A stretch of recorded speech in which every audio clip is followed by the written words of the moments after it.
I'm Sarah Cimaresti, and I'm with LBN, and today I'm with Samah Kthar, and we are talking about her art business right now, Art by Samah.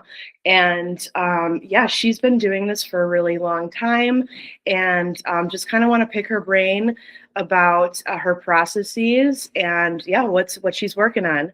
Thanks for joining us today, Samah. Thank you so much for having me.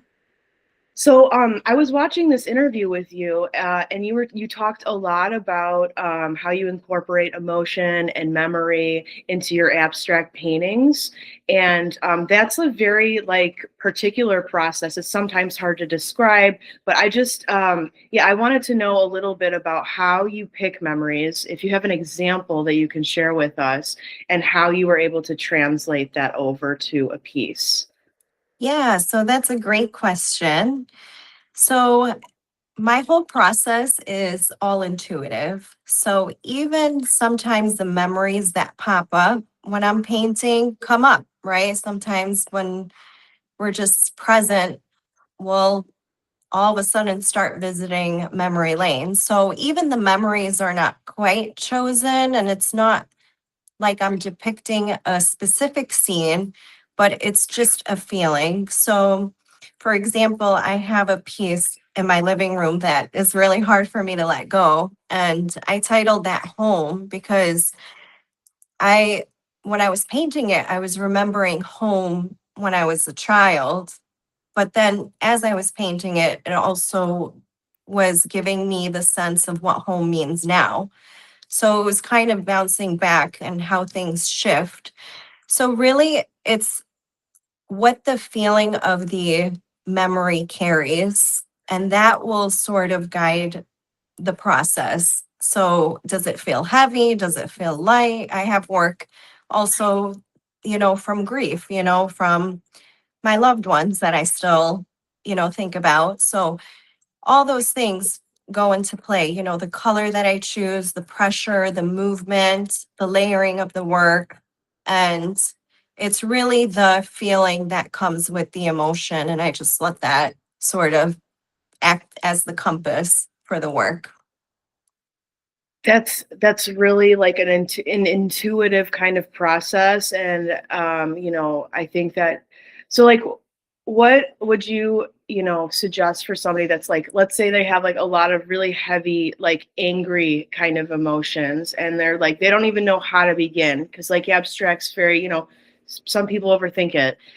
Like how would you somebody comes to the canvas and they're like, I have all of this anger kind of situation, how would you like kind of guide them through something like that? I feel like color has feelings as well. Like color is a language. So I would have them sort of first pick the color that, you know, sometimes maybe they might gravitate towards black or maybe might gravitate towards red, whatever, maybe darker colors, who knows what they're feeling. Um, and then, a lot of times that energy, it just needs to be released. So it's pent up energy.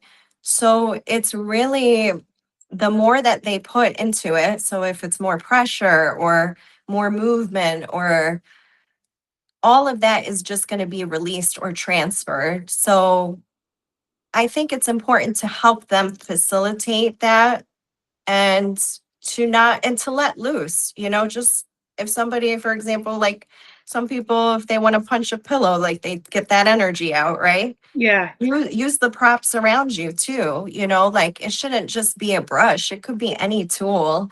Why not even take a pillow and dump it in paint and splatter it on a canvas and see what comes out, so you don't know unless you try. The stories you trust are getting an upgrade. New look, new features, same local heart. The new localbiznews.net, coming January 2nd. Be the first to see it. You have experience like with expressive arts, like therapy. So yeah, it sounds like you've worked with people in this kind of capacity. Do you still do that? Yeah, so in the past, I did the teaching Yeah. with the youth that were kind of at risk in Flint. Okay. But at the moment, I'm not currently teaching, but I still am teaching as a occupational therapist. Oh, So I do work with people who have brain injuries, and I still use art as a healing modality and utilizing it as a coping skill in some of my sessions with people. So teaching was very significant. It also gave me that role and kind of how we were discussing helping facilitate a lot of those feelings.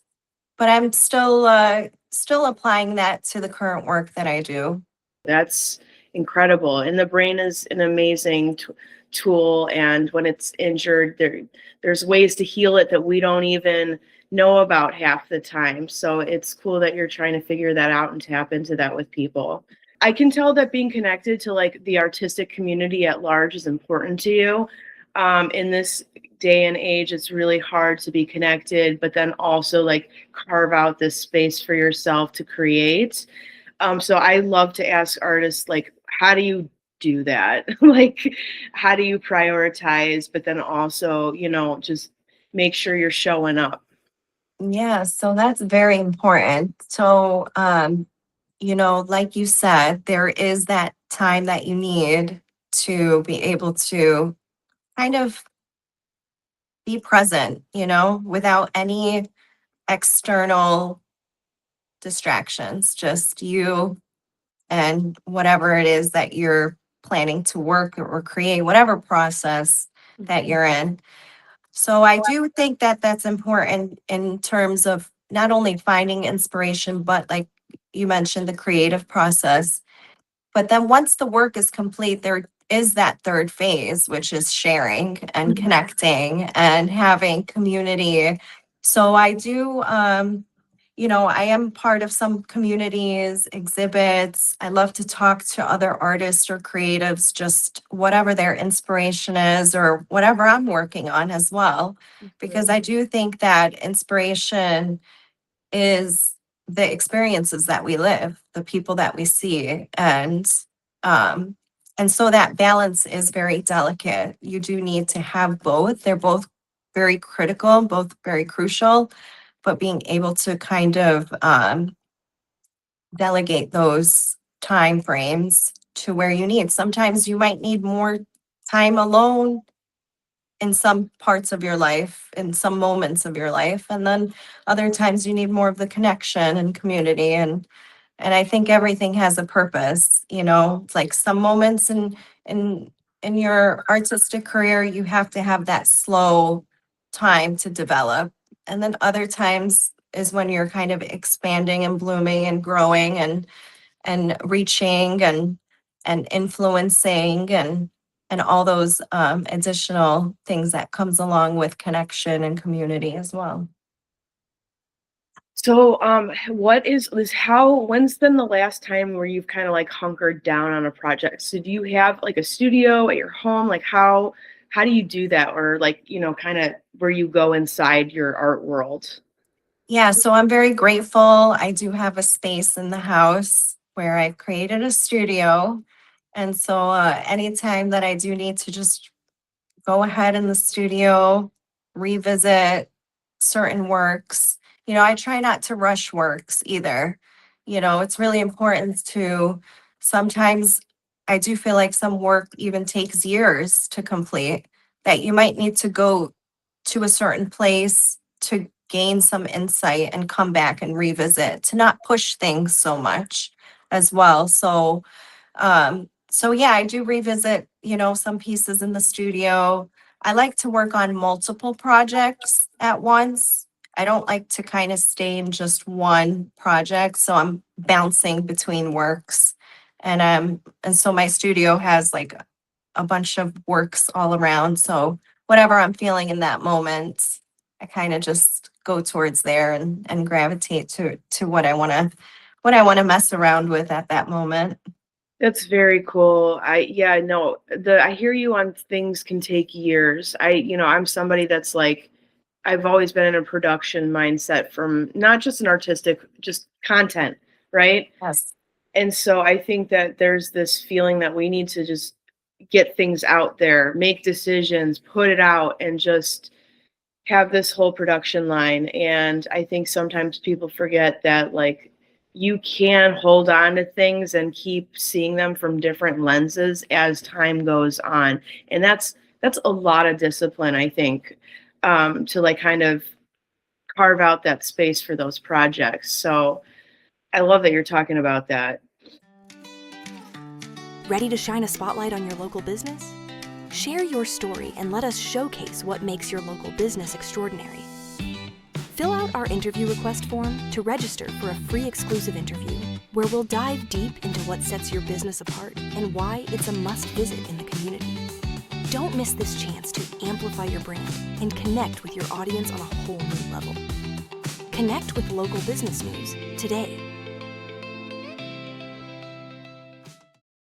What are some exciting things you're working on? Events like what, this is January, or it's about to be January. What's going on this year for you? I'd love to hear about it.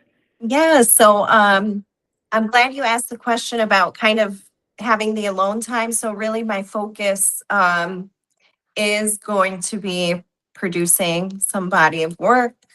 I also have an exhibit coming up. It's for Farmington Hills City Hall. They have a art program, and it's a 2-year program. They do a rotating art program, and I was selected one of the artists. So Super cool. yeah, so anybody is welcome to check out the artwork there. And just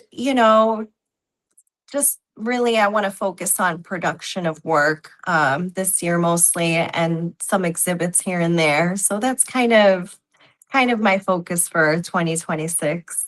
Super cool. I can't wait to see your art, and I will be following it. So, and I've never been to that in Farmington Hills. But yeah, I'll check it out. Yeah, they're very supportive of the art community. So, and a lot of talented artists as well. So it's, I believe the opening reception is January 16th in Okay. the evening. Okay. Yeah. I will. Yeah. I'm sure you'll have like, you're going to promote that a little bit. Yeah, it'll be on my website. Okay. I share upcoming exhibits. Very cool. All right. Well, that's what I have for you today. Viewers, be sure to check out Samah's show that's coming up in Farmington.